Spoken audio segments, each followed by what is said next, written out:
Shalom and welcome to Temple Talk. This is Yitzhak Reuven speaking to you from south of Jerusalem here in the holy and beautiful land of Israel. Today is Rosh Chodesh Tammuz, first day of the month of Tammuz, 5783. It's June 20th, 2023. This coming Shabbat, we read Parshat Chukat, the book of Numbers, beginning chapter 19, verse 1, concluding chapter 22, verse 1. In the diaspora, people are reading a double parsha, a double portion, which begins with Korach, which we read here last week, and concludes with Chukat. So this Shabbat we will all be on the same page as the diaspora catches up with the land of Israel. Rosh Chodesh Tammuz. It's the second day of Rosh Chodesh, but of course when we have a 2-day Rosh Chodesh, the first day is actually the final day of the preceding month, which was Sivan. So today is the first day of Tammuz. Tammuz is not the easiest month of the year.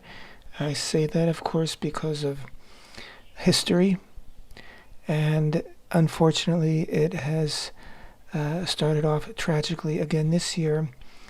4 Israelis were murdered by terrorists as they sat in a restaurant in the Samarian town of Eli, a restaurant that was, I think, located next to a gas station by the entrance to the town, and apparently 2 terrorists drove up and proceeded to kill 4 diners at the restaurant. An Israeli citizen who was armed managed to kill one of the terrorists, and the other one fled.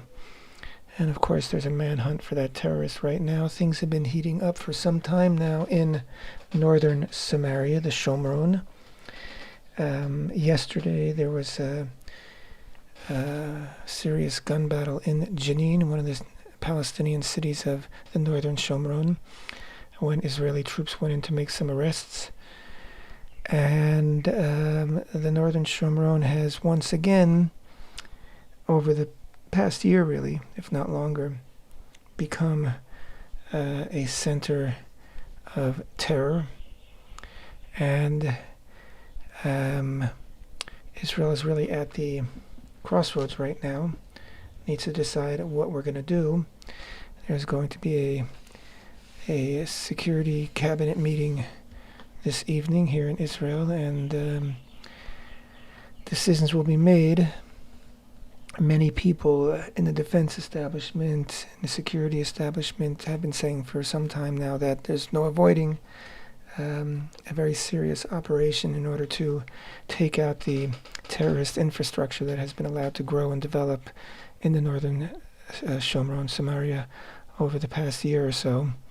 And of course it is being fed by money and support from Iran. And from what we've been reading in the news lately, our wonderful ally, the United States, under the Biden administration, is apparently been pumping, or about to, or is pumping in billions of dollars into the Iranian regime, which will of course keep it afloat for that much longer and allow it to continue to promote and support terror all around the region and all around the world, really.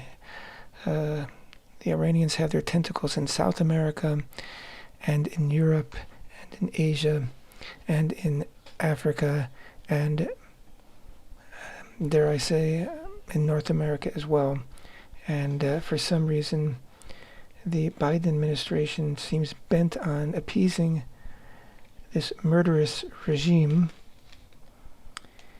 and by appeasing, basically abetting things like what we experience today, because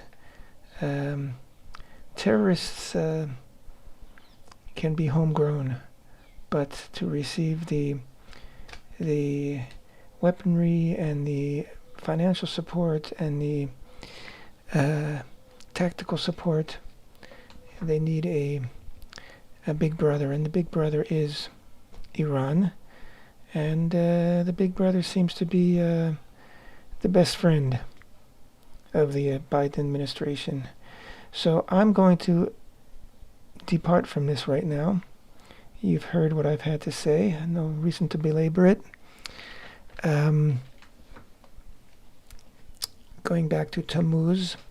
Tammuz is the month that the 12 spies spent in the land of Israel. They actually entered in the final day of Sivan, which would have been yesterday, and returned on the 9th of Av, of course.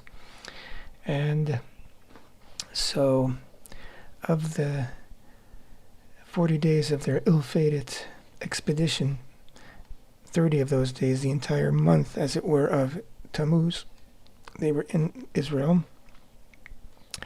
And the 17th of Tammuz is a fast day, a dawn to dark fast day, which commemorates a number of tragedies, not least of which was Moshe, returning from Mount Sinai the first time when he came down and saw the children of Israel dancing around the golden calf, and he shattered the Luchot Brit, the 2 tablets of the law.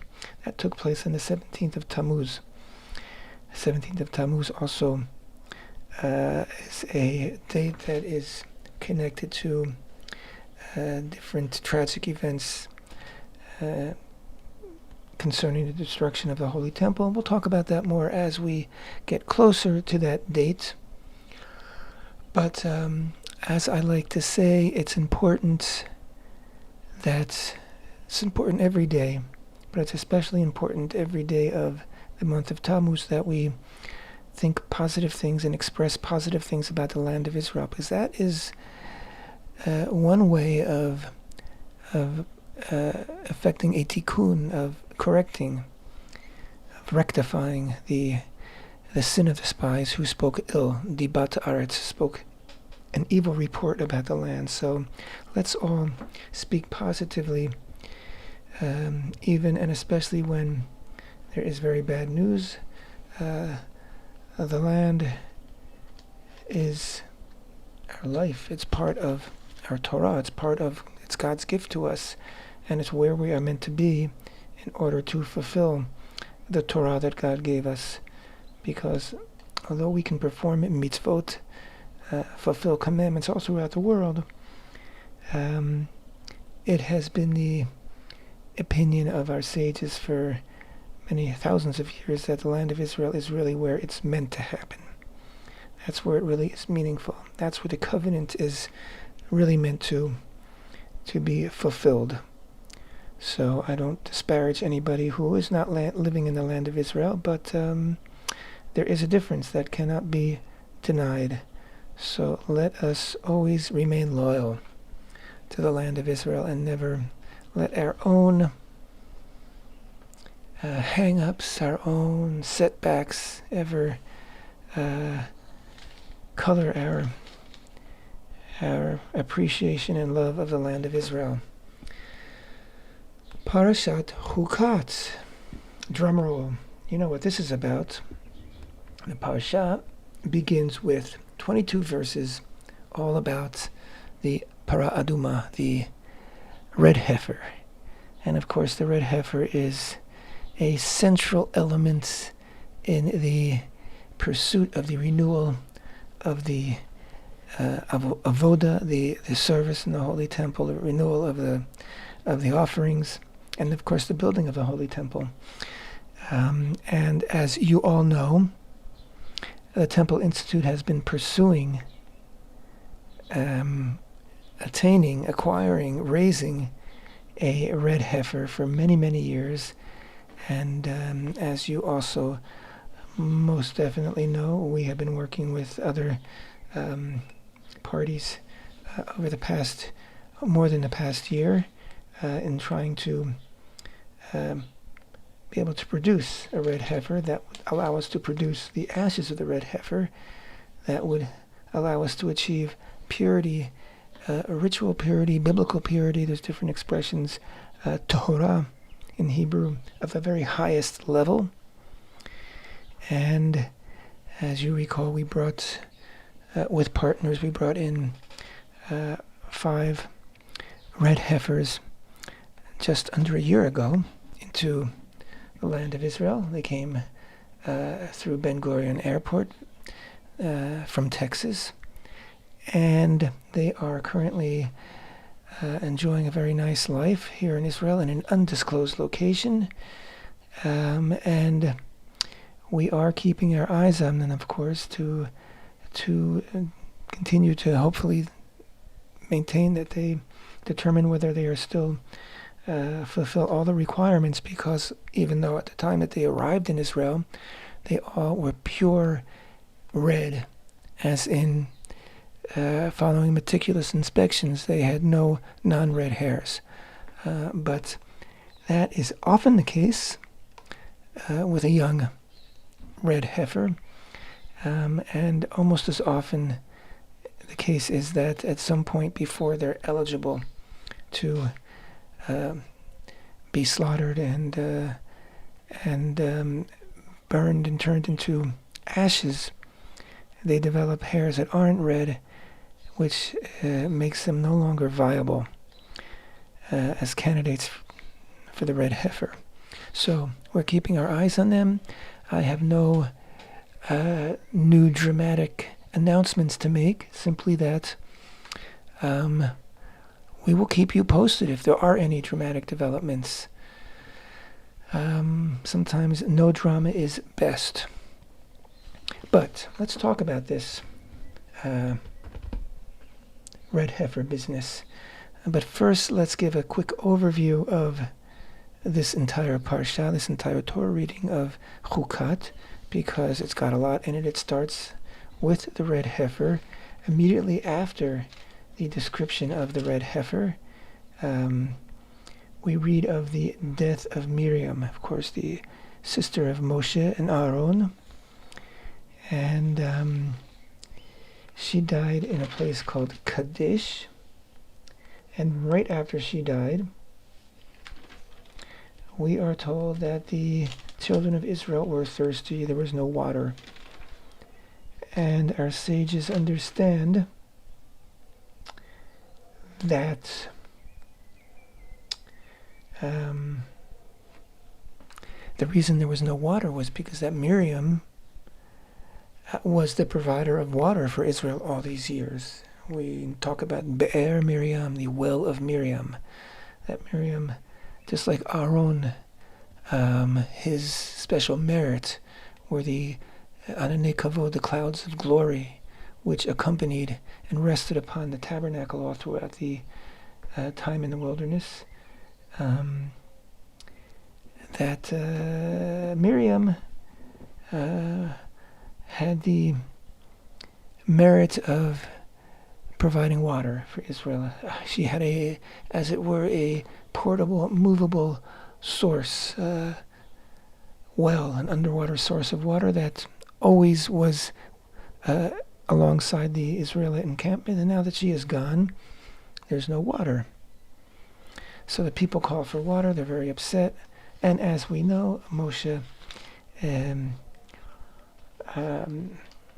very upset by their upset, because he's been through this so many times.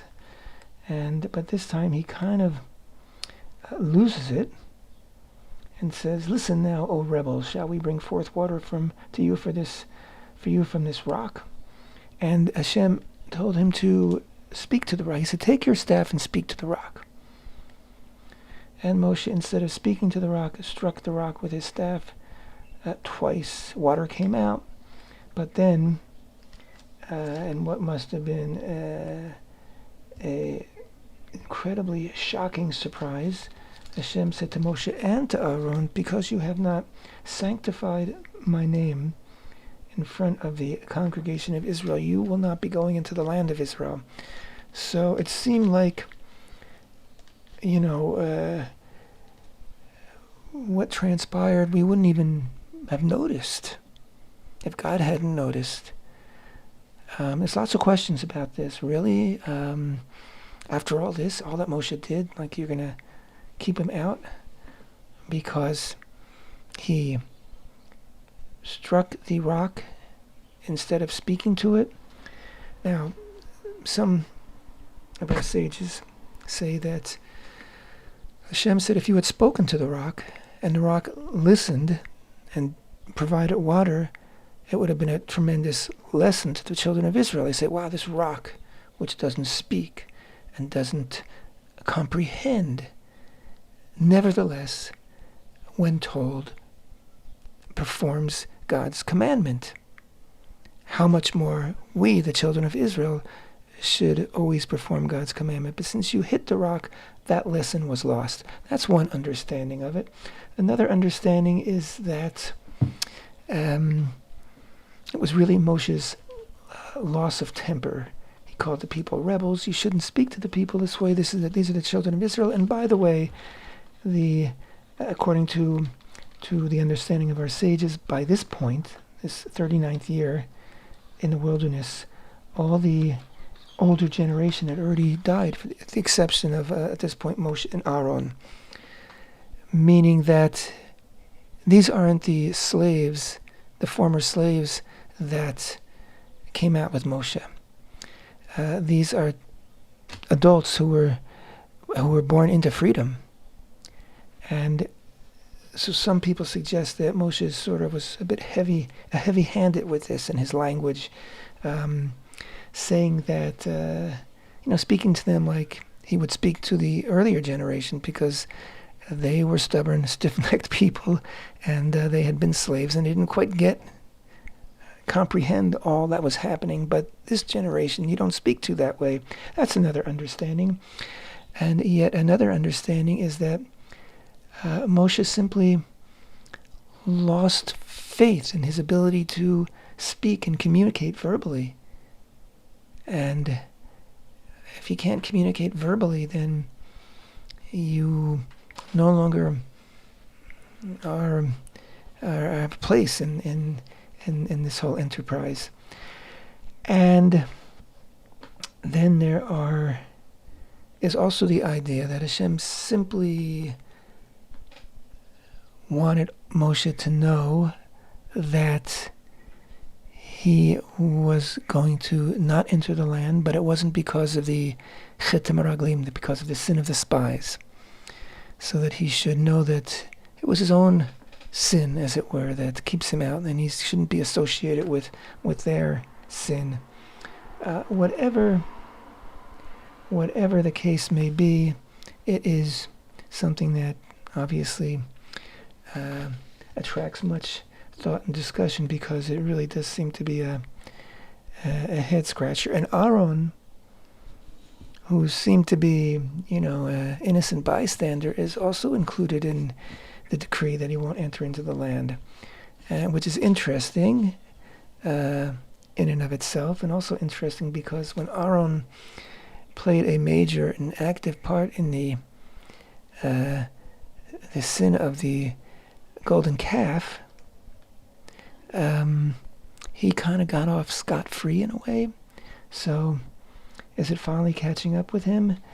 I don't know, but we do read of the most beautiful, poignant death of Aaron.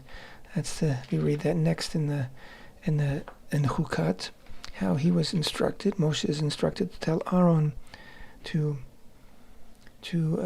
go up to the top of Mount Hor with his son Eleazar, and on top of the mountain, Moshe will remove Aaron's high priest garments and place them on Eleazar in front of all the people are watching from below, and so they understand what's going on, and they understand that there's a new Kohen Gadol, and it's very poignant because he then dies on the mount.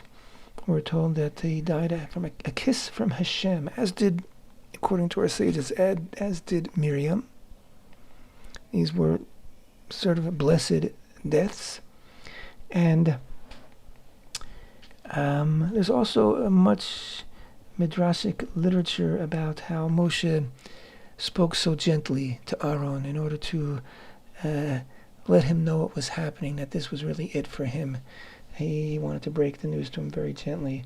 I find it very interesting that these three deaths of this family, these people who led Israel from the time that Moshe was an infant and Miriam was looking out for him, right up to this point, comes right after we learn about the red heifer. Now, the laws of the red heifer were received by Israel at Mount Sinai with all the rest of the Torah many years before this. And in fact, we have proof of that. We read earlier in the book of Numbers about the men who approached Moshe in the beginning of the second year in the wilderness when it was time to prepare for Passover, and they said, we are impure because we've come into contact with a corpse, and we have no time to alleviate this situation, so what can we do? So how is that proof, further proof that Israel already received the instructions about the red heifer? Because we know that in a time when ritual purity from the impurity of contact, contracted by contact with a corpse, can't be attained, when there are no ashes, or when most of the people of Israel, the population of Israel, is tameh, is impure, then the Passover offering goes on anyway. So if they hadn't had the means of purifying themselves, they wouldn't have been disqualified for bringing the Passover offering. So the question then again is, why only now are we learning about this chok, this statute? And it's a statute as opposed to a mishpat. And these are two different types of commandments we've talked about many times. A mishpat is a commandment that we can grasp its meaning, its reasoning through logic, through rational thinking. Don't murder. I think we can grasp why that's not a good thing to murder. Don't steal. But other things like a chok, like don't eat certain animals, there's no real rationale for that. It's just because Hashem said so, God said so, and that's it. We can come up with ideas that may be very pleasing to us, why it's healthy to keep kosher or this or that, but ultimately we keep kosher, we don't eat certain things, and we don't mix certain things because that's what God told us to do. And that is exactly it with the red heifer, which involved in the whole process, as you know, are all sorts of contradictions. The Kohen, the priest who performs the purification process or preparing it himself, becomes impure, which seems to be really not intuitive. So there's a lot of questions, and in fact, we are told there's a quote from the book of Ecclesiastes, Kohelet in Hebrew, which was written by King Solomon, Shlomo, and I don't have it in front of me, but it goes something like this: I have, pursued wisdom, and there are some things that I cannot grasp despite my pursuit. And of course, Solomon was the wisest man on earth, and he understood the language of animals and birds and plants, and he knew a lot of things. But the one thing that he could not grasp was what this red heifer statute was all about. Like, how does it work? What does it mean? It was beyond him. But we are told that the one person who did grasp it was Moshe. And why is that? Was Moshe smarter than other people? I don't know. What I propose is that something that we learned of Moshe just a few weeks ago, actually, if you're in the diaspora, I guess you probably just read it last week, and that is that Moshe was the most modest man, the most humble man on earth, right? He lacked ego.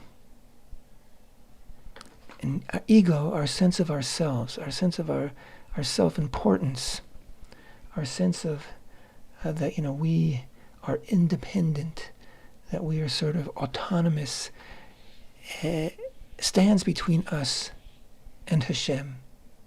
We need to minimize our own sense of self-importance in order to be able to make contact with Hashem and to bond with Hashem and to bathe in Hashem's light. And so even a tiny iota of ego creates a distance. And in the case of the red heifer, that distance makes the inner workings and inner logic and inner meaning and purpose of the red heifer beyond our reach. Moshe was able to grasp it because he didn't have that ego.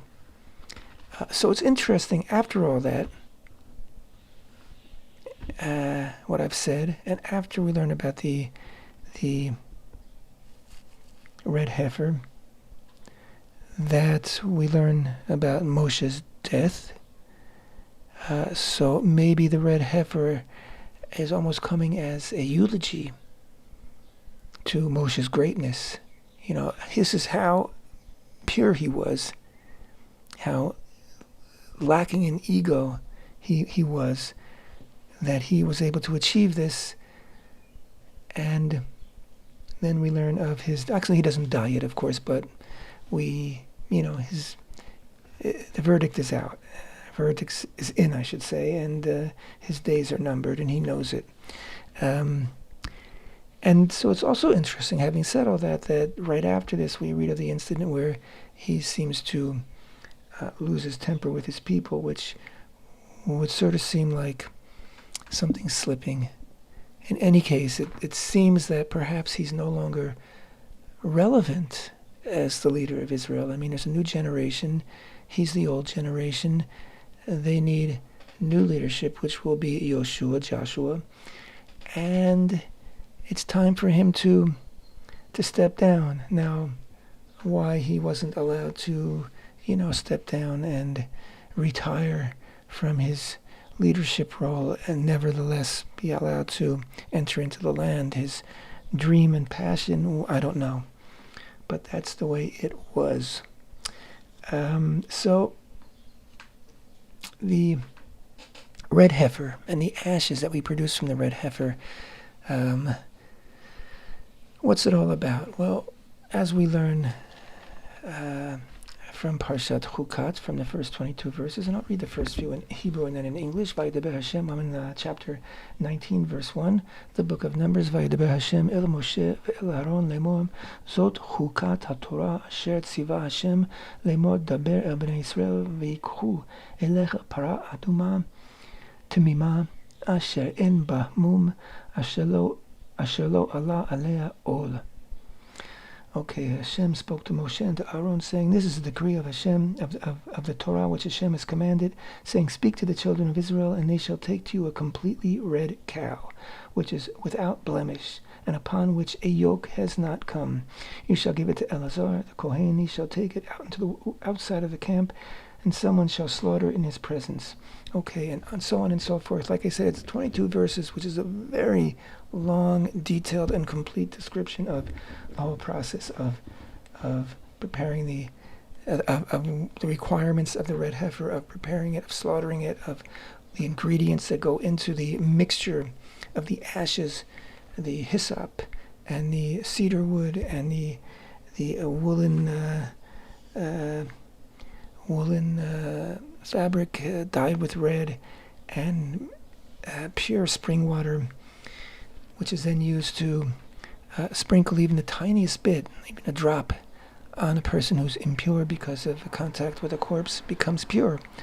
And this is essential for anyone who wants to enter into the inner areas, inner courtyards of the Holy Temple.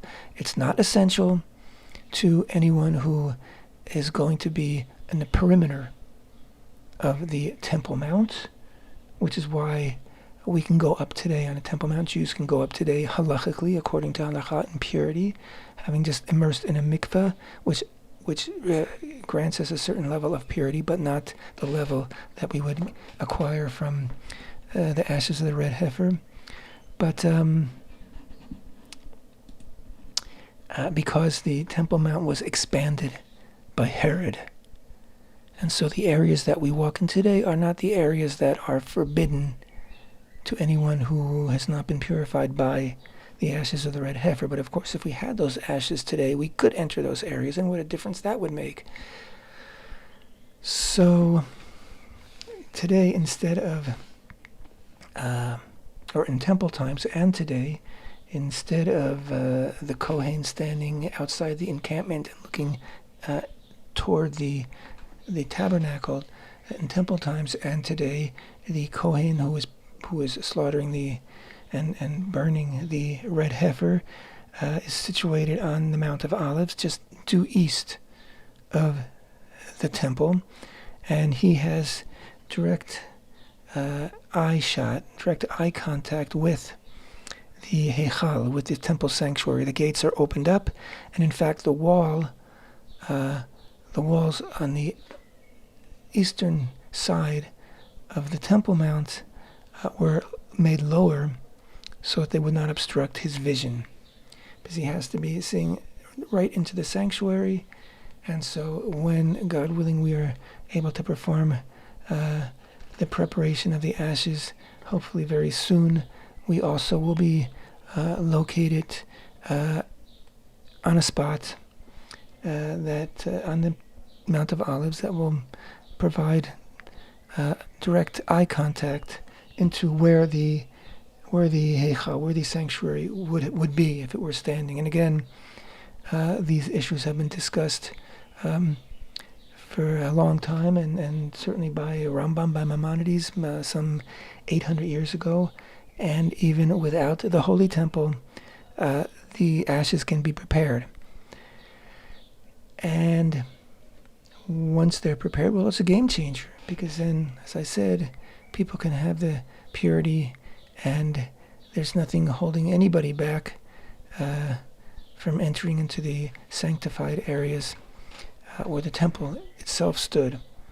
Now, I must also apprise you that I sort of hinted at it before, not having the ashes and not being able to attain this top level of purity is not, however, an obstacle to the renewal of the offerings, because it also is halakha, it also is Jewish law that the offerings can be offered on an altar in the proper place on the Temple Mount, even when the nation of Israel is in a state of impurity, when the means to rectify that and become pure are not available.